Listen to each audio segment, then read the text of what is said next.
Kangli pau thangbu miyeng tabiri basing taramna oksari pau se singda yumpham oiba maru oiba pau khara update tawjari ahanbada Maitei tangkhul naga haiba khaidana nungsi chanana hingminaba sanalebak Manipur oiminarasi hana Sonia Muibhana phongdorakli aikhoi masel nungsi chanana hingminasi soikhiba yawrobasu ngakthok ngaksin tawnagadabani haina Somdal Baptist Fellowship Imphal Womel gi chairperson Sonia Muibhana phongdokre wapamasi ngarang Somdal Baptist Fellowship Imphal hawdokhibagi sahi yankhai sukibagi Golden Jubilee lisingani kunmanga thoram Together We Can and We Will haiba thimda Khuman Lampaki opposite laiba Fairyland da pangthokiba thoramda Sonia Muibhana phongdokhibani ngarang pangthokiba thoram aduda Sonia Muibhana hai Manipur ing tappa tangdu leitana hingba lamdam ama oinaba aikhoi punna honaminasi Jesus Christ gi matung inna aikhoina isorbu ningjari masida aikhoina soikiba lankiba kaya adu ngakpi sanu lamdam asida lairiba maitei tangkhul naga maitei pangan oirabasu hingminariba phurup khudingmak nungsi chanana hingminaba sanalebak Manipur haibasi oinaba honaminasi haiki Somdal Baptist Fellowship ki asi lisang sina pangthoktuna lakli maramde Imphal da lairiba ahal laman singna church thambibaga loinana Mafam kayada thabak kaya paikhalamba adubu ningsingbaga loinana thoram asi pangthokpani Golden Jubilee thoram asida tongan ba mafamda mayum pankraba ningol sing yauna ahallaman kayana saruk yari haiki thoram aduda ex MLA Kasim Muibhana Somdal Baptist Fellowship ki Imphal gi history amasu release tawkibaga loinana miyoi kayadasu ikai khumnaba utkhi Makatarakpa pauda government school singda central scheme sing mapung phana chanaribra haina MP Bimolna yengsin khongjat chatkre state asigi government school singda center gi education scheme sing karamna implement tawi scheme sing adugi matengna karamna ahongba purakadage haibadu khangnaba soibam laikai da leiba Anand Higher Secondary Academy da Lok Sabha gi MP Angomcha Bimol akoijam laktuna yengsinkhre school adugi education atmosphere yengsilaba tungda Bimol akoijamna paumisingda phongdorakpada Manipurda leiba government school singi leiriba phibam education gi parliamentary standing committee gi chairman da pukhatuna khanagani lebak ama chakotpada khwaidagi achobwa thodang loriba education sector asida angamba thakta honaduna chakhotnaba thabak paikhatlagani education sector da mangjil thaba Manipur ama oinaba aikhoi khudingmakna thodang longminasi aikhoida education amadi health sector da ningthina mathau tawhandrabadi tamba ngamdaba phibam ama lakani haiba wapam thamlakhi Makatarpa yamna nungaitaba pau amada masam kakhthalaba matungda chaifam naina phuduna pukri mapalda hatoklaga hundoklamlaga suicide oina uhanba yaroi haina Arjunna phongdorakli imung manunggi nungainadaba thodok tattana thokibata natana mapuroiba amadi mahaki imung manungna badanam kaya tawduna hatpani masam kakhthatlaga chaifam naina phuduna pukri mapalda thadaramlaga suicide oina uhanba yaroi haina laikhidrabagi mabung singtham Arjunna Pendaba phongdorakli changangai maning lekaidagi malom maka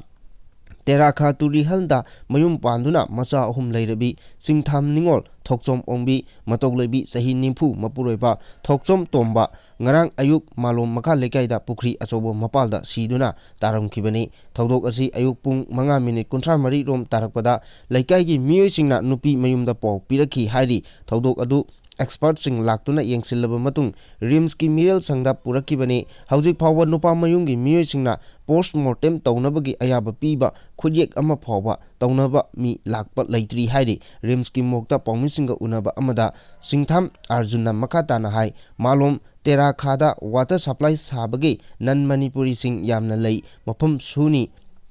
Thabak suni yumda sel purakani khangdana yu thaktuna leiraba isen nupa thokchom tomba amadi mahaki imung manunggi miyoina ichan nupibu nan Manipuri amaga mari leinai haibagi badanam pisinduna masak khangdaba miyoi singda makhoigi imung manungna pau pisinduna tha asigi marida nan Manipuri amaga maitei pangalgi nupa amaga pharaba matung yanaba ama puraktuna numidangda thadoraki imung asi ngasidagi tha mari mangagi mamangdagi khana chainaba toina thokpa Ichan nupigi phanek phawba lupa chani da yonduna masagi achapot pijanaba khonaramba thauri pisinduna sijaro thadok lamba phu chaiduna mapamda kayarak hanna lahan khiba handak tasu ikui kuidringai da matau leibibu loba lau haina nupa mayumdagi pau pirak pasu laiki mahangna makhata na hai ichan nupi gi sendal nama pukri yogdringai lampakta taramba amadi namana pukri mapalda tarmi masida natana nupa mayumgi miyoi singi nathaiba paukhum amadi matau leibigi masam matat kaktat lamba pukri mapalgi Sirida hiplaga taramba haibasi iraknaba nate mathanda sijanaba honarambagi mami tade misi asigi chapchaba langla langjin puthokduna matam chana postmortem tawhanbiyu amadi achumba oil puthokpiyu haina makhatana matau leibigi mabung singtham arjunna makhatana phongdorakli Babale taba swalorga tha anihum subada ai chanupi matau leibida moi imung je phimi ole ma kai matai ole no habidi ai chen kun habi matuna haijege hai chen pi ji ma thori ma pai thori ji pai la thoko tamda akoi gi angang jing na ai khoi le khai tare mam dure ba akoi khangna chana man no ngang jing na da chama chana si ma to bi thori pai ga lai thori pai la ko de gi thori ai sirani lai ai adi ai kai non har ga gai to gai ma chalo gai bundu pure ai chen pi ji pro tamda man na ma jing na ma phi moro je hang do ye mo tamda da phang gi ta phang ma to le rame adigi yai magi hariba ai senupa haitare to mujigi magi mayamagi nupi yai magi nupi haita ibesa haichina nang sijagaro thori pailang chale ya adigi chani bide hane ju pangjabina mi moi da haida chumme boy ningna puro thola sini tholakpa adigi hoji ibaju ai ima ai pokpa koi pokoi imaju bipi sto me jile dije ipaju da kido kuidriba thora kuidriba crime jom thok tare asara mayam chalo gum jangan bi ai father ga thamatamda ai thawai gang chen biji ni tarani thama khai mai gi yum dilai lai yeng na khotera tawlu raga ring mem tam da khap phare adi imaji na khang imaji kem khangande sibatang da makhat tarakpada paktak nangna combing operation chathaba hokre governor na ain kaina miyam marakta painari ba khuchukulai tingalaknaba matam anirak pikiba ngarang nungthil pung 3 dagi loikhraba matung Hek loikibaga security force na Imphal West, Imphal East, Churachandpur, Kangpokpi, Thobal, Kaksing, Bisnupur, Jiribam amadi Tamenglong district singda paktak nana combing operation amadi search operation chathakre hari tongan ba singnaba mafam singda chathakiba combing amadi search operation aduda nongmai 53 maru chama kunmapan bom taret atai mari leinaba macha kunmathoi phagatpa ngamkhre hairi police tagi phangba pawgi matung inna Imphal West district ki Pasoi police station na konba moidang pokda chathakiba operation amada .32 gi piston ama barrel gun manga tear smoke ammunition ani 9mm gi kapa yariba maru ahum 303 rifle gi maru ani high explosive kuntra taruk hand grenade ahum phagatpa ngamkhi Imphal East district ki Lamlai police station na konba chongbungdagi Paurabi phawba chathakiba combing operation dana magazine ga konaba XLR rifle ama magazine ani ga konaba amok carbine ama magazine amaga konana 9mm pistol ahum